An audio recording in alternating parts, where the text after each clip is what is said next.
Tonight, with a transport crisis that has now to succession politics, and the Deputy Prime Minister Uhuru Kenyatta has, among other things, and the Eldoret North Member of Parliament, I beg your pardon, can now breathe a sigh of relief tonight as the High Court has dropped the famous integrity case that could potentially have derailed their presidential bids. A group of civil society activists withdrew their petition claiming that they wanted time to enjoin 3 other presidential hopefuls. And as KTN's Asha Mwilu reports, they are vowing to be back.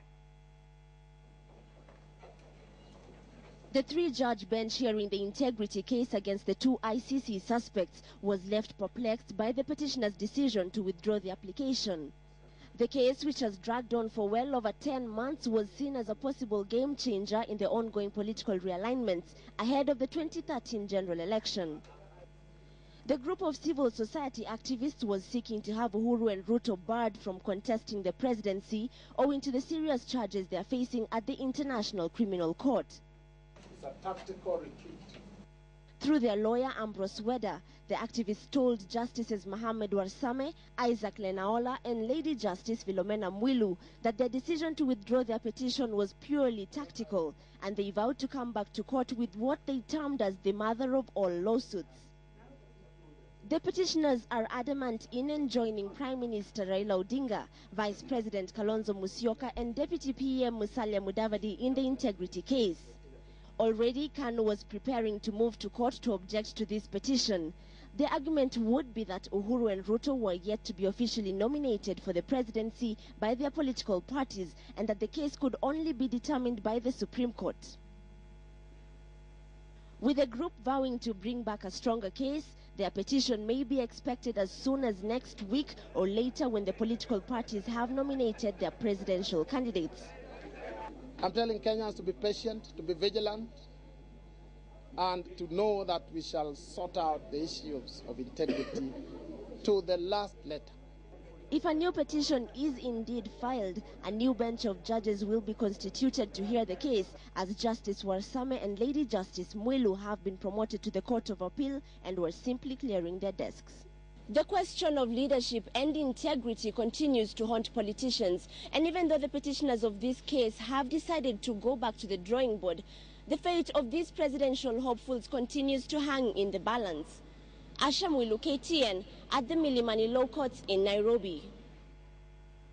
Now, the news from the courts came just 3 days before the 2 ICC suspects sealed their coalition deal with signatures. Their parties have now confirmed that the pre-election pact will be deposited with the Registrar of Political Parties on Tuesday. But with that hurdle out of the way, attention is now shifting to that ticket that critics say is based merely on the desire to avoid the ICC cases. So just what does the union mean for the country? KTN's Erno Cheng with a closer look. The decision by the civil society groups to drop the integrity case against Uhuru Kenyatta and William Ruto will come as great relief for the ICC pair. But it still fits into what appears to be the main pillar of the Uhuru-Ruto ticket, an anti-ICC platform. The two are facing crimes against humanity charges at the International Criminal Court, and their trials begin in April. And analysts say their strategy may be hinged on the presumption that the ICC would find it hard to prosecute a sitting president and his deputy. But opinion is divided on whether victory in the next year's election would save the duo from the ICC snare. Wale wanaungana kwenda serikali ni URP na TNA na marafiki zao.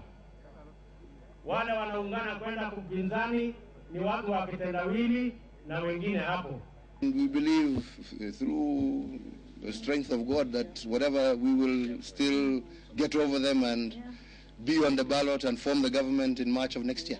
The British government, through the High Commissioner Christine Turner, was the first to sound a warning that a government led by either of the two would sour the relationship between Nairobi and London. Former UN Chief Kofi Annan, who mediated Kenya's post-election violence too, has warned that Kenya risks being isolated by the international community if the two are elected into office before they are cleared of the charges. There is only one way ahead. These cases are against individuals and not against any tribe or group. justice must be done, and Kenya is obliged to assist the court in accordance with the Rome Statute. U.S. Secretary of State Hillary Clinton, on her visit to the country, was quoted as having questioned the rationale of the ICC suspects to participate in elections. The West is traditionally a close ally of Kenya, and every president strives to maintain that relationship. But analysts say Uhuru and Ruto may have counted the cost. Uhuru and Ruto come the runoff, which will be on April 11th, are not going anywhere. They will not go to The Hague. They will not make an appearance. It's going to be a no-show. They'll be here. And what they are telling the new Campo, the new lady, come and get us. And if you come to get us when I'm president and I'm deputy president, you will have yourself to blame. Sudan, whose President Omar al-Bashir is wanted in The Hague for war crimes, is perhaps the closest inspiration for the two suspects. He remains president and travels to a select group of countries, but he is forever hounded by the prospect of being arrested, with the threat of sanctions never too far away. Critics fear that Kenya could go the same way.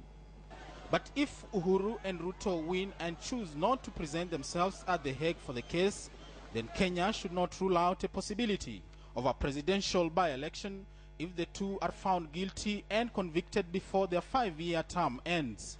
In that scenario, the Speaker of the National Assembly will take charge of the country until the conclusion of the election, perhaps the reason why the position of Speaker has featured prominently in the pre-election coalition talks. What this means then is that the verdict has to be in the hands of Kenyans. The question is to either vote these two people in.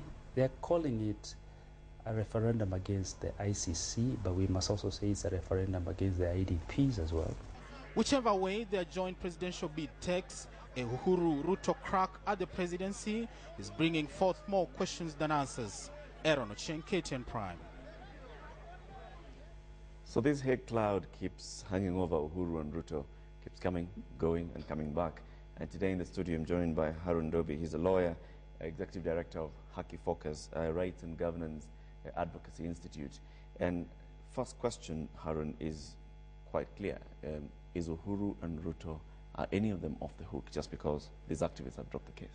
I would probably reframe the question and ask whether they were ever on the hook. I doubt that they ever were, because of two things. One is that this case that was filed, in fact, if I may now declare publicly, that it was filed against my own advice, as well as the advice of my colleagues, that it was filed in advance. Two, it was personalized. I think there is, we need to distinguish between the principle of integrity from the individuals. Now, as soon as it was personalized and made a case against Ruto and Uhuru, that delegitimized the suit itself. I know that some of our colleagues went to the case to perhaps salvage the little they would get, but that was a big issue. Because of this point, the fine point is that at the time the case was being filed to stop them from contesting for office, there was no vacancy that was available. Even as we speak today, there is no vacancy for the office of president or governor or any other that is available, because the IEBC is yet to declare that it is vacant. And that's why I'm saying that they were never on the hook. Two, they will not be off the hook, so to speak, because the moment their political parties or the IEBC deals with them and perhaps either clears them or stops them from being cleared on account of either being persons who have passed the threshold of integrity, that is when you can now say either the IEBC itself declares that they are not persons who fit to run for office, or if they say so, an individual Kenyan or association of Kenyans can go to court and say, no, wait a minute, on account of the evidence that we have, these persons do not qualify to run for office. Therefore, the answer is in the negative. It was a bit premature, so. Actually, there is no need to celebrate at all. Okay. Isaac Hassan has previously said that he's basically leaving this to the courts. If the courts, whatever the courts decide in the case of Uhuru and Ruto, the IEBC will abide by that? I would imagine that perhaps Isa Hassan was having the sort of expectations most Kenyans have been having on this case, which in a sense now results to what the kind of betrayal, the sense of betrayal people are feeling around the withdrawal of the case, which was also a false expectation, because he should have realized that actually the buck stops with the IEBC in terms of determining which is the candidate who will fit the bill in terms of bringing honor and dignity and integrity and repute to the office of whichever public office that person will be running for. Are you saying that let's say come Tuesday, TNA and URP they decide that they are going to have whatever kind of arrangement, and Uhuru and Ruto are in the ticket? Right. And when they present their papers next year to the IEBC can actually tell them, we do not think. Certainly, that is the function of the IEBC actually. It's supposed to say, you, Eric Latif, on account of the following things, that you have probably been running KTN and it has been making losses over the years, and that complaints have emerged because of impropriety, and you have done nothing as CEO, you are not fit to be the CEO of the country, and therefore you do not qualify under the integrity test. It may be difficult for some Kenyans to accept, but what is important to note is that the standard of integrity, the level of the proof of integrity test is far lower, the par is far lower than that of the absolute truth in terms of the standard of proof for criminal cases. And I would like to disabuse... It's a matter of perception. This, not just perception. I think there is a confusion that Kenyans are having, and this, some lawyers have also helped to confuse Kenyans more when they are making Kenyans think or believe that you need to have been convicted of a criminal offense in order to fail the integrity test. No. Actually, the standard of proof is far lower than that of absolute proof in terms of proof beyond reasonable doubt. So if there are suspicions that you are a wife beater, that you have been stealing your brother's milk, that you do certain things that are really, you know... The IEBC can still stop you. IEBC can say no. How would this work then? An ordinary Mwananchi can go to IEBC and lodge a complaint? If you've got evidence, you've got a copy of the charge sheet that these guys are facing a criminal charge. Let me ask you, Eric, what is the point that in respect of ordinary citizens who are working, public servants, clerks, sweepers, PSS, whoever they are, that the standard of their response to the law is far higher than the politicians who are seeking even bigger office? Because if you realize, if a PS today is charged with the offense of perhaps abuse of office, that he has enriched himself or his relatives improperly, immediately he is charged in a court of law, he would be required to step aside or to actually vacate that office until the charge is finished. Now, how come a person who is going to be holding all these public servants accountable is required of a lesser degree? What kind of accountability can that person demand of these people? Let's go back to the court. Is there a possibility, well, the civil society activist said today that they are going, it's a tactical retreat, and they come back with a grandmother of all suits. Number one is that, are you seeing that happening? Number two, can anybody else go to court and still seek to bow Uhuru and Ruto? Actually, I thought I will say two things about this. One, when you say that this is a tactical retreat, it's a confession to abuse of court process, that you are walking in and out of court as you wish because you think you will want to achieve certain objectives which are outside of the due process of the law.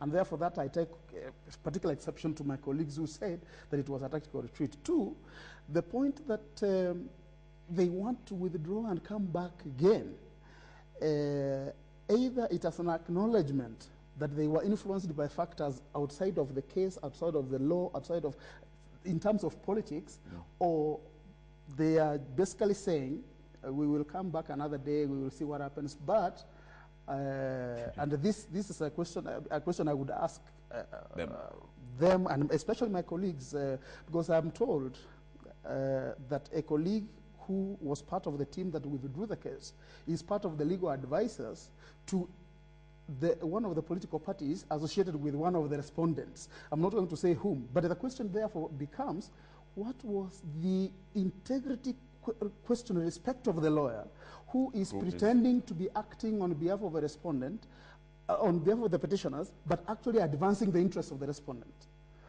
But that is a question. So there are many issues that will need to be answered here. Well, we'll wait and see how this ball place. Of course, there's still a lot of time, not so much time, but there's still time to see how this actually rolls out. Thank you very much, Harun Ruby, for joining us this evening. And of course, we'll be calling you back here before the election gets in. Anytime. Well, we're talking about coalitions. And elsewhere, Vice President Kalonzo Musyoka and Prime Minister Raila Odinga has also